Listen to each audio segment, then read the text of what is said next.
Hey there, I wanted to take a quick video to explain something.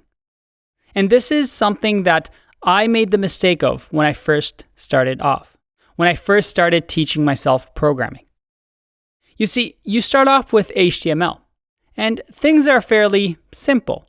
You learn some tags, you learn some attributes, and you're starting to get it, how websites are built.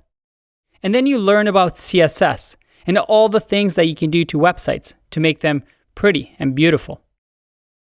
But then you start encountering all these CSS properties. There's so many of them. There's no way for you to remember all of them. And they each act differently on the element. So that things like positioning a navigation bar becomes really difficult because you have one button that for some reason is styled differently and you can't figure out why. And that is a problem that everybody has. CSS is notoriously difficult and frustrating to learn.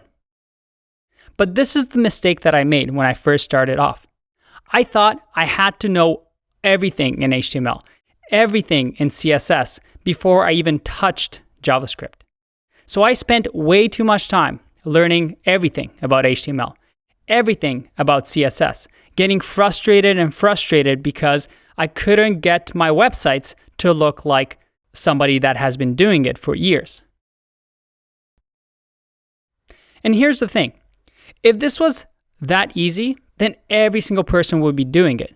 But it's not. It's tough to master these skills. But each day you make small little progress, step by step, so you become better. However, I don't want you to fall into the trap that I did. That is, to not start off learning JavaScript right away. Because you see these circles over here?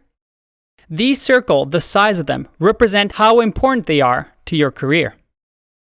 Now, if you want to be a web designer, designing websites and making things look pretty, then CSS is quite important to you. However, if you want to be a developer, somebody that works on logic, on JavaScript, and builds applications, well, you need to focus on JavaScript.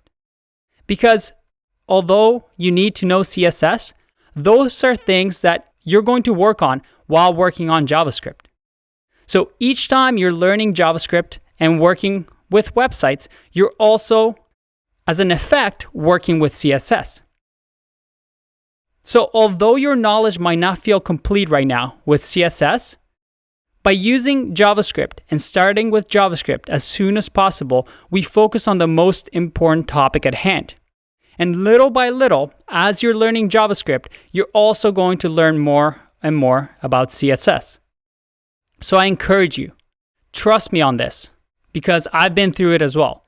Don't start learning every single CSS property, trying to memorize everything, because that's not how you work. A web developer is somebody that uses JavaScript to make smart applications. And that is what your focus should be on. And along the way, you will also build your HTML and CSS knowledge. And that is the path that we're taking with this course. Not the longest, slowest path, but the most efficient path. I'll see you in the next video. Bye-bye.